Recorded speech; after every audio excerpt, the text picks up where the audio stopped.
Hillary Clinton talks about her plan to destroy ISIS in an interview only on CBS this morning.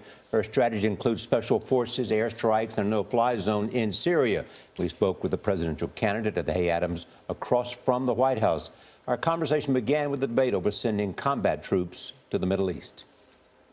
I agree with the president's point that we're not putting American combat troops back into Syria or Iraq. We are not going to do that.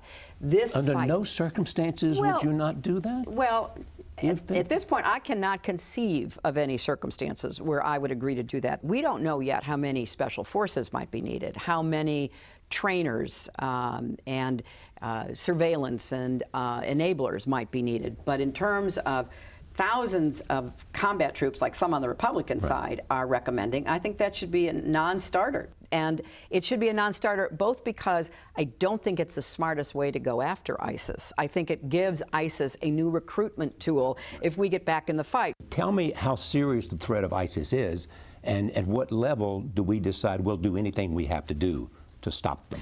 Well, I think we have to have as our objective their defeat. I think you have to fight them in the air, you have to fight them on the ground, and you have to fight them in cyberspace. Now you're facing an even more barbaric enemy, which has more money and now controls territory. We need to get over the false choice between either going after Assad or going after ISIS. Help us understand that, because everybody is talking about that. Yeah, you know. How do you do both? Well, I think you do both by making it clear and bringing the Russians in. You know, the Russians have now paid a big price because of the bomb in their jet coming from Sharm el-Sheikh.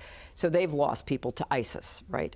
I think you say, look, we need your, if not your active help, your acquiescence in what we're going to do going after ISIS. So that means you're going to have to pull back from this area while we go after their leadership and their economic infrastructure.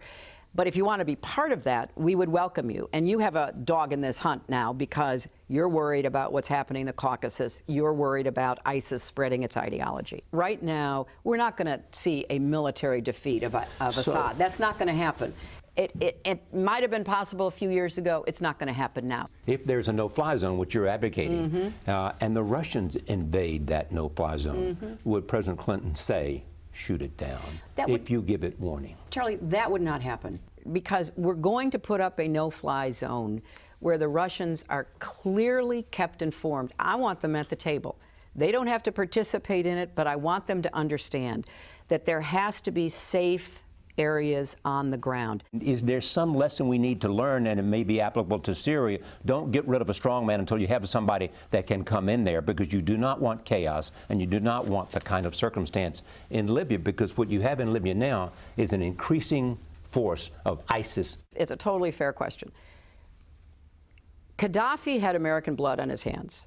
Gaddafi was a threat to the broader region.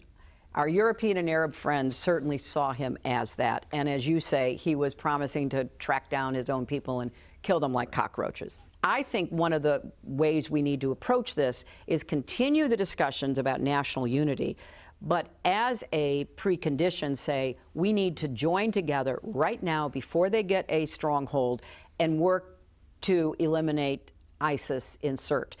And it is something that is going to require a lot of cooperation. There are armed groups that are fighting for power within Libya that are not in any way identified with or allied with ISIS. They need to form even a loose confederation to try to push ISIS literally into the sea before they get a stronghold. The question is also, how different is she from the president? A lot of it's the same.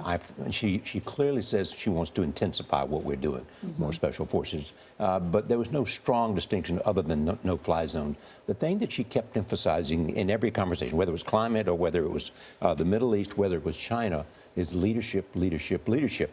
To which my question was, are we not getting that leadership now, which she didn't go to? Very interesting. More to come. She was certainly very candid talking to you. And engaged. Yeah. We'll have more of my interview with Hillary Clinton in the next hour. She addresses her relationship with Wall Street and explains why she wants to be president.